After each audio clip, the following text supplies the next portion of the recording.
네, 앞서서 이제 MLE에 대한 이론적 배경이랑 그 의미에 대해서 살펴봤는데요. 이제 이 개념을 실제로 적용해보는 이제 구체적인 예제를 통해서 MLE가 어떻게 작동을 하는지 이해해 보도록 하겠습니다. 그래서 오늘 우리가 다룰 예제는 베르누이 분포에 대한 MLE가 되겠습니다. 그래서 베르누이 분포는 우리가 챕터 2에서 배웠었죠. 확률 이론 중에서 이제 가장 기본적이면서도 중요한 분포 중에 하나입니다. 동전 던지기와 같은 이항 모델을 만드는 데 쓰입니다. 그래서 두 가지 케이스가 있고 그것을 시행한다 라고 했을 때 쓰이는 게 베르누이 디스트리뷰션이 되겠죠. 그래서 이 예제를 통해서 계산 과정을 실제로 한번 살펴볼 것입니다. 일단 먼저 베르누이 분포에 대해서 복습을 하겠는데요. 베르누이 분포는 오직 두 가지 결과만을 나타내는 확률 실험을 나타냅니다. 가장 이제 쉽게 생각할 수 있는 게 동전 던지기가 되겠죠. 그래서 동전 던지기는 이제 앞면, 뒷면이라는 두 가지 결과만 있습니다. 이런 것을 모델링할 때 베르누이 분포를 사용한다라고 할 수 있겠고요. 이때 앞면은 1, 뒷면은 0이라고 인코딩을 할 수가 있습니다. 이때 우리는 랜덤 변수 y라는 것을 바로 동전 던지기의 변수다라고 생각을 하고 그때 앞면이 1이 나올, 그러니까 동전 던지기를 했을 때 앞면이 나올, 즉 y가 1을 확률을 세타라는 식으로 이 파라미터를 설정을 할 수가 있습니다. 그래서 우리가 알고 싶은 것은 이 세타인데, 즉 이제 동전을 던졌을 때 앞면이 나올 확률이 어떤지를 알아보고 싶은 것입니다. 그래서 결과적으로 이 세타를 추정을 하는 게 우리의 목적입니다. 그래서 주어진 데이터를 바탕으로 세타 값을 추정하는 것인데요. 이를 위해서 MLE 방법을 사용을 하겠고요. 결과적으로 NLL을 최소화하는 방향의 세타를 찾는 것이 되겠습니다. 그래서 이를 계산하기 위해서 첫 번째 단계는 라이클리후드를 계산하는 게 되겠죠. 라이클리후드 중에서 이제 네가티브 로그 라이클리후드를 얘를 최소화하는 세타를 찾는 것입니다. 그래서 공식대로 우리가 NLL의 공식을 여기다 써놨습니다. 앞에서 봤던 공식이 되겠고요. 그때 우리가 베르누이 확률 분포의 확률 질량 함수 PDF, PMF죠. 여기서는 이제 PMF를 생각을 해보면요. 우리가 P, Y 바 세타는 베르누이 PMF를 생각했을 때 세타 Y 제곱 곱하기 1 마이너스 세타의 1 y제곱이었습니다. 이게 이제 베르누이 분포의 PMF였었죠. 여기서 이제 y는 1이나 0의 값을 가지고요. 1이 나왔을 때가 바로 앞면, 0이 나왔을 때가 뒷면인 경우가 되겠습니다. 그래서 이게 바로 베르누이 분포의 PMF였었고요. 이게 바로 여기에 들어갈 수 있게 되겠죠. 그래서 얘를 넣어가지고 다시 쓴 공식이 바로 아래 공식이 되겠습니다. 그래서 결국에 우리가 앞면이 나왔을 때의 경우의 수랑 그리고 뒷면이 나왔을 때의 경우의 수를 다 확률을 곱했다라고 볼 수가 있는 거죠. 그래서 이때 우리가 계산의 편의를 위해서 지금 로그 라이클리후드를 쓰고 있고요. 그래서 얘를 로그를 취하게 되면은 우리가 얘를 합으로 바꿀 수가 있게 되겠죠. 그래서 합으로 바꿔서 우리가 로그들의 합으로 이렇게 바꿀 수가 있습니다. 그래서 얘를 이제 합으로 바꾸게 되면은 이 로그 안에 곱셈이 있으니까요. 로그 안에 이제 정확히는 이 곱셈보다는 얘를 먼저 생각을 해야 되겠죠. 이 곱셈이 있으니까 얘네들을 이제 합으로 바꿔서 마이너스 시그마 n이 1부터 n까지 그리고 안에 로그가 들어가서 이제 두 가지로 이제 나눌 수가 있겠죠. 또 이제 세타의 yn 제곱이랑 그리고 플러스 로그 1 세타의 1 yn 제곱으로 이렇게 쓸 수가 있습니다. 근데 우리가 로그는 얘를 이제 앞으로 끄집어낼 수가 있죠. 지수에 있는 애를 앞으로 끄집어낼 수가 있는데요. 걔를 그래서 다시 쓴 게 바로 얘입니다. 여기서 이제 인디케이터 펑션이 있는데요. 얘는 이제 우리가 이전 시간에 배웠던 대로 안에 있는 게 true일 때 1을 출력을 하고 false일 때 0을 출력하는 그런 함수인데요. 결과적으로 얘를 그냥 쉽게 쓰면yn이라고 쓸 수가 있죠. 둘 다yn이라고 쓸 수가 있습니다.yn과 인디케이터 안에yn은 1 이게 같은 방법이 되겠죠. 그래서 얘를 이제 yn이라고 써서 이렇게 표기를 할 수가 있게 되겠고요. 얘는 이제 yn이 아니라 이제 1 n yn이 되겠네요. 정확히는 yn을 이제 합이 아니라 1, 0이니까요. 얘는 뭐라고 표시할 수 있을까요? 마이너스 1 마이너스 네, 이제 1 마이너스yn이라고 이제 쓸 수가 있게 되겠고 우리가 그래서 어, 나온 횟수, 그러니까yn이 나온 횟수를 n1이라고 쓰고요. 1-yn, 즉 이제 테일이 나온 횟수를 n0이라고 썼을 때, 즉 1이 나온 횟수를 n1, 0이 나온 횟수를 n0이라고 썼을 때 이런 식으로 다시 쓸 수가 있습니다. 그래서 결과적으로 이제 로그 세타가 n1번 곱해진 것 플러스 로그 1-세타가 n0번 곱해진 게 되겠습니다. 그래서 결과적으로 보면은 우리가 두 개의 로그의 합으로 걔가 이제 NLL이 이루어진 것을 볼 수가 있죠. 여기서 우리가 세타를 이제 추정을 해야 되는데요. 결과적으로 이 수식에서 이 수식이 가장 최소화되는 세타를 찾는 것입니다. 근데 우리가 실험을 실제로 진행을 해서 n1과 n0를 구할 수가 있게 되겠죠. 예를 들어서 100번 동전을 던졌는데 앞면이 60번 나오고요. 뒷면이 40번 나왔다라고 가정을 해봅시다. 그러면은 이 수식이 이제 60 곱하기 로그 세타 플러스 40 곱하기 로그 1 세타가 되는 것이고요. 이 수식을 가장 얘를 마이너스까지 붙여서 가장 최소화하는 세타를 우리가 구할 수가 있는 것입니다. 세타에 뭐 0.5도 넣어보고 0.4도 넣어보고 0.6도 넣어보고 이런 식으로 넣어보면서 이제 가장 이 값이 이 함수가 최소화되는 세타를 찾을 수가 있게 되겠죠.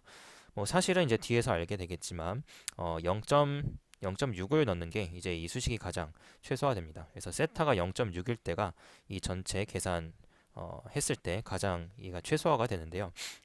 그래서 얘를 사실 이제 미분으로 진행을 할 수가 있는데 뒤쪽 페이지에서 자세하게 보도록 하겠습니다. 그래서 방금 봤었던 NLL을 이제 세타에 대해서 미분을 하고 걔가 0이 되는 값을 찾으면은 우리가 가장 최소가 되는 세타의 지점을 찾을 수가 있습니다. 그래서 방금 봤었던 NLL을 세타에 대해서 미분을 했을 때 이런 식으로 얻어지게 되겠죠. 로그의 미분을 해가지고 로그의 미분은 이제 세타분의 1로 바뀌게 되겠죠. 이제 로그 세타의 미분은 세타분의 1로 바뀌어서 이제 이렇게 수식이 바뀌었습니다. 이 상태에서 얘가 0이 되는 값을 찾는 게 이제 세타의 값이 되겠죠. 그래서 얘가 이제 사실은 단조 증가 함수이기 때문에 로그가 단조 증가 함수이기 때문에 이제 컨벡스라는 것을 만족시켜서 이게 이제 가능한 것인데요. 자세한 것은 이제 최적화를 배울 때 진행을 하겠습니다. 그래서 얘가 0이 되는 지점은 이제 세타에 대해서 다시 정리를 해보면 되죠. 그래서 세타를 다 우항으로 몰아넣고 이런 식으로 해서 정리를 해보면은 결국에 이제 세타가 이렇게 됐을 때 이제 가장 최소가 됩니다. 그래서 0이 되는 지점, 즉 미분의 NLL이 0이 되는 지점이 바로 여기가 됩니다. 그래서 세타에 대해서 다 정리를 해보면은 결국에 N0 플러스 N1 분의 N1이 바로 우리가 세타의 값으로 쓰는 게 가장 네가티브 로그 라이클리후드를 최소화하는 값이 된다라고 구할 수가 있는 것입니다. 그래서 앞서서 이제 예를 들어서 우리가 앞면이 60번 나오고 뒷면이 40번 나온 경우에 대해서는 100분의 60, 즉 0.6을 세타로 했을 때가 가장 좋은 값이다 라고 할 수가 있게 되겠죠. 그래서 이것은 우리가 결과적으로 보면은요 경험적인 분수, 이제 앞면이 나온 경험적인 분수라고 부를 수가 있습니다. 이제 이제 개념적으로 직관적으로 해석을 해보면요 단순하게 성공된 비율을 구하는 게 되겠죠. 결과적으로 앞면이 나온 비율을 단순하게 구한 것입니다. 분모를 보면은 총 시행 횟수고요. 분자는 앞면이 나온 횟수가 되겠습니다. 그래서 100번을 던져서 60번의 앞면이 나왔다면은 우리가 0.6이 세타가 됐을 때가 라이클리후드가 가장 최대가 된다라고 할 수가 있는데 직관적으로 그래서 이 동전이 앞면이 나올 확률은 0.6이 되는 것이 가장 좋은 추정이 되겠죠. 그래서 이런 추정량은 여러 좋은 성질들을 가지고 있고요. 그래서 표본의 크기가 커질수록 추정값이 실제 세타에 수렴합니다. 그래서 동전에 던지는 횟수를 무한히 늘리면은 이 추정된 ML로 추정된 이 세타는 실제 앞면이 나올 확률에 수렴한다라고 할 수가 있습니다. 그리고 이제 추정값의 기대값이 실제 모수와 같습니다. 이게 무슨 뜻이냐면은 결국 이런 시행을 여러 번 할 수 있겠죠. 동전 100번 던지는 것을 또 여러 번 할 수가 있습니다. 그래서 동전 100번 던지는 행위를 해서 ML을 통해서 세타를 구했는데 이런 행위 자체를 또 여러 번 할 수가 있죠. 그래서 동전 100번 던지는 행위를 뭐 1000번 할 수가 있게 되겠죠. 그러면 동전을 총 뭐 100만 번 던져야 되겠죠. 그런 식으로 우리가 이 모수를 추정하는 행위를 여러 번 했을 때 그러면 그 모수들의 평균이 있을 거 아닙니까? 이제 expectation 세타 MLE의 평균을 구할 수가 있겠죠. 이 값이 근사적으로 모수 세타에 일치한다 라고 할 수가 있습니다. 그래서 추정값의 기대값이 실제 모수랑 같다라는 식으로 말로써 표현을 할 수가 있게 되겠죠. 그리고 이제 이것은 이제 크레머 라우 하한이라는 것을 따르게 되는데요. 그래서 이 MLE를 추정하는 것이 이제 분산을 최소로 하는 추정량이 되겠습니다. 근데 우리가 이런 MLE를 최대화할 때에는 이제 표본 크기가 작을 때 주의해야 되겠습니다. 그래서 예를 들어서 동전을 한 번만 던져서 앞면이 나왔다라고 해서 그럴 때에는 우리가 이 수식을 세우게 되면은 이제 0 플러스 1분의 1이잖아요. 그래서 100%로 추정이 되겠죠. 그래서 우리가 표본의 크기가 작을 때는 이런 MLE 추정 방식이 문제가 있을 수가 있습니다.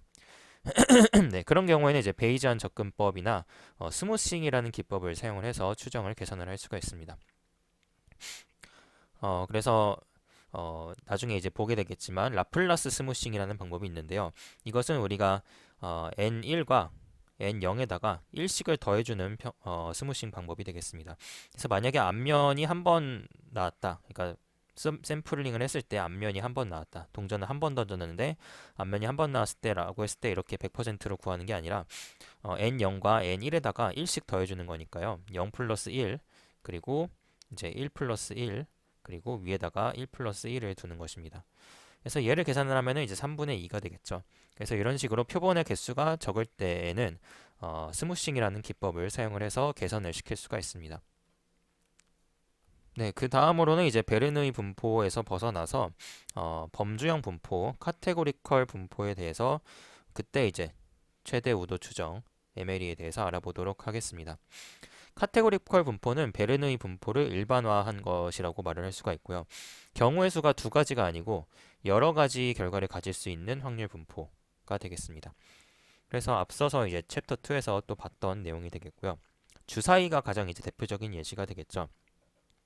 주사위는 여섯 가지의 앞면이 나올 수가 있고요. 그래서 이런 식으로 우리가 여러 가지의 경우의 수가 나오고 두 가지가 아니라 이제 여러 가지가 나올 수 있는 어떤 경우의 수가 나올 수 있는 그런 변수가 되겠습니다. 그래서 주사위는 1부터 6까지 가능하게 되겠고요. 그때 이제 카테고리의 개수인 K가 결과적으로 6개다 이렇게 얘기를 할 수가 있습니다.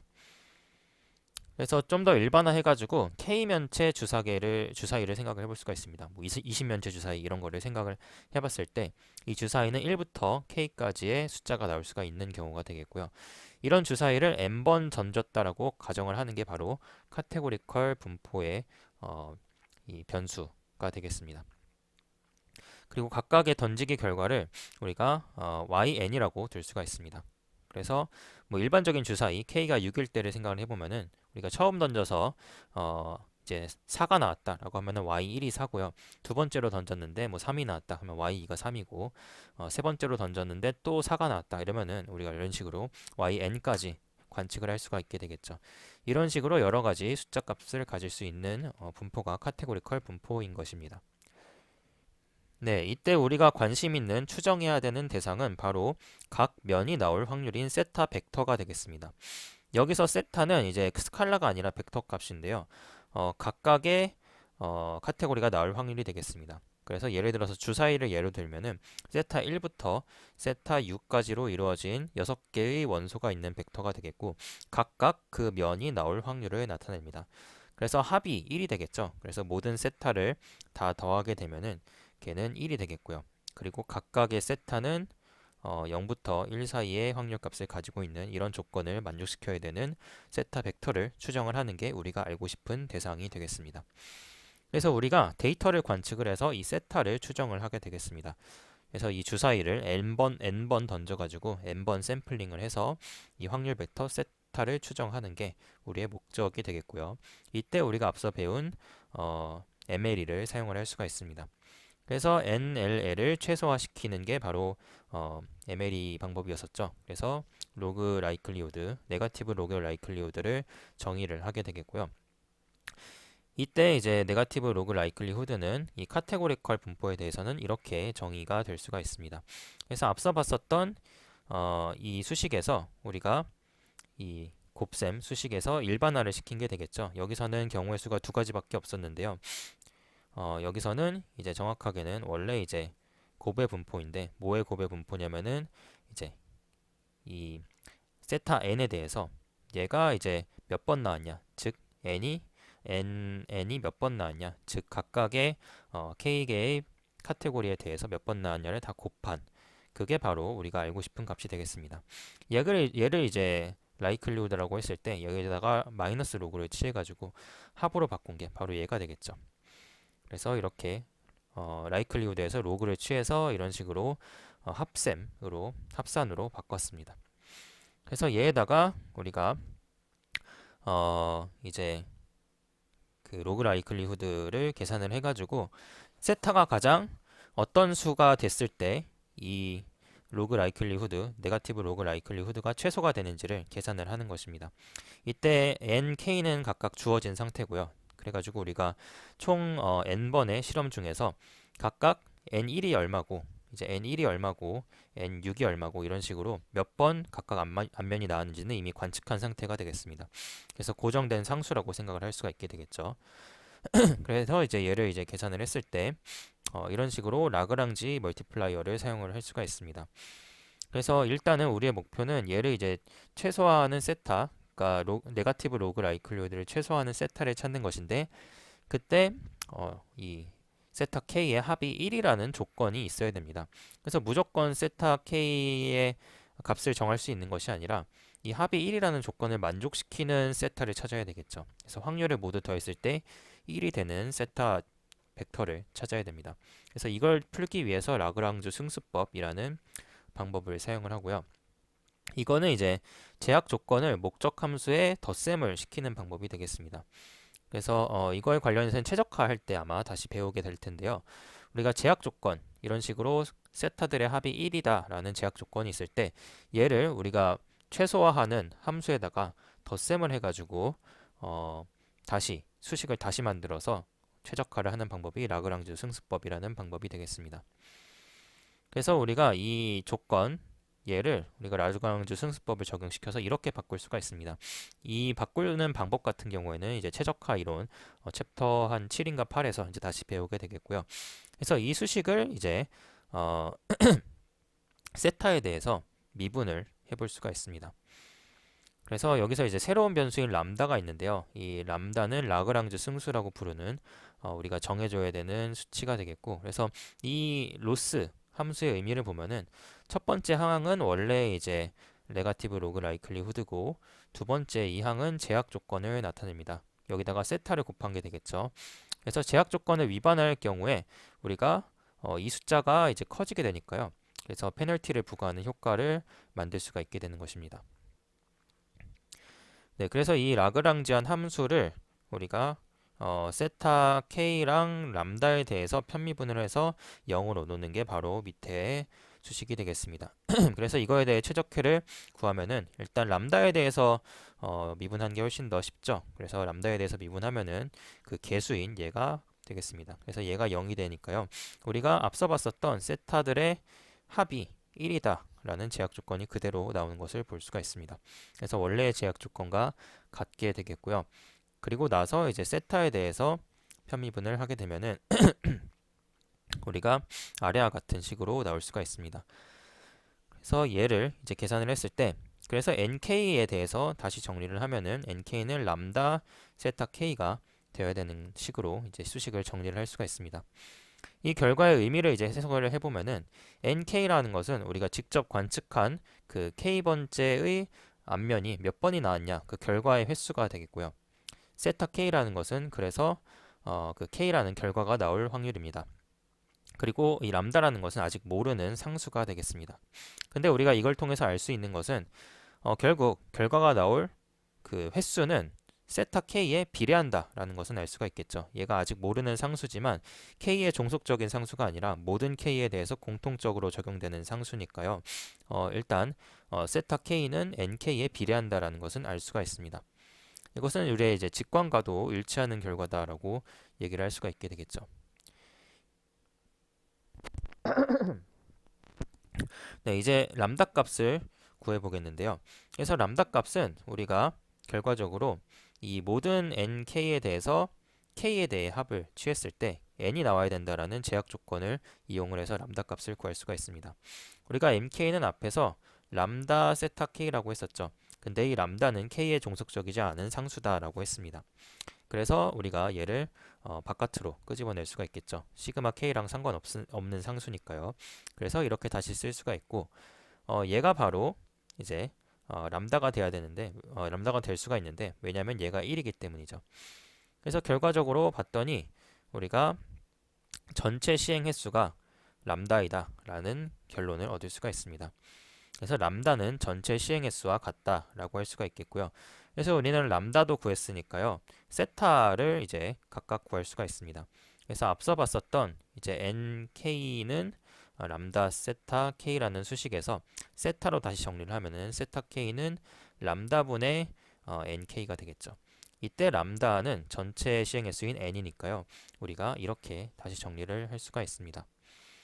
그래서 우리가 결과적으로 이 수식을 해석을 해보자면은 결국 이제 세타 k는 가장 높은 확률을 가지는 로그 라이클리후드를 맥시마이즈 시키는 세타 k는 결과적으로 전체 시행 횟수 중에 그 k면이 나온 획수가 되겠습니다. 예를 들어서 우리가 주사위가 있을 때 주사위를 던져가지고 100번을 던져서 앞면이 20번 나왔다. 앞면이 아니라 이제 면 1, 그러니까 이제 1을 가지는 면, 그러니까 1면이 20번 나왔다라고 했을 때 얘는 이제 세타 1이 되겠죠. 세타 1은 그래서 0.2가 되는 것입니다. 그래서 이런 식으로 약간 직관과 일치하는 결과가 바로 로그 라이클리후드의 맥시마이즈된 결과다라고 할 수가 있겠죠. 그래서 단순하게 이 최대 우도 추정치 MLE는 단순하게 그 결과가 나온 횟수를 전체 시행 횟수로 나눈 것이 되겠습니다. 즉 이제 경험적 비율, 경험적인 분수가 된다라고 할 수가 있습니다. 그래서 각각 세타 1부터 세타 6까지 이런 식으로 구할 수가 있게 되겠죠. 그 전체 시행 횟수분의 각 면이 몇 번 나왔는지를 나눠서 계산을 할 수가 있습니다. 그래서 직관과 일치하는 결과가 나온 것을 볼 수가 있습니다. 그리고 이 방법의 장점은 이제 계산이 매우 간단하다라는 것을 볼 수가 있습니다. 베르누이 분포랑 이 카테고리컬 분포에 대해서 이 MLE를 취했을 때 그 MLE에 대한 세타의 결과가 매우 간단하게 이제 결과가 나오는 것을 볼 수가 있습니다. 그래서 각 결과는 결과적으로 각 면이 나온 횟수를 시행 횟수로 나눈 것이 바로 MLE를 만족시키는 추정이라는 것을 알 수가 있습니다. 마찬가지로 이 방법에도 한계가 있는데요. 예를 들어 시행 횟수가 적을 경우에 추적의 정확도가 떨어질 수가 있습니다. 예를 들어 이제 주사위를 한 번만 던져서 뭐 예를 들어 3이 나왔다라고 해서 세타 3만 100%이고 나머지는 다 0%이다 이렇게 추정하는 것은 당연히 문제가 되겠죠. 그래서 이런 것이 문제가 될 수가 있고 또한 이 방법은 사전 정보를 활용하지 못한다라는 단점을 가지고 있습니다. 그래서 우리가 이 주사위가 잘 만들어졌고 공정한 주사위다라는 건 사전 정보를 알고 있다라고 하면은 그 정보를 프라이어로 반영을 할 수가 있을 텐데 이 MLE를 단순하게 최대화하는 것은 이 프라이어를 반영하지 못한다라는 단점이 있어서 베이지안을 사용을 하면은 그 단점을 개선을 시킬 수가 있습니다.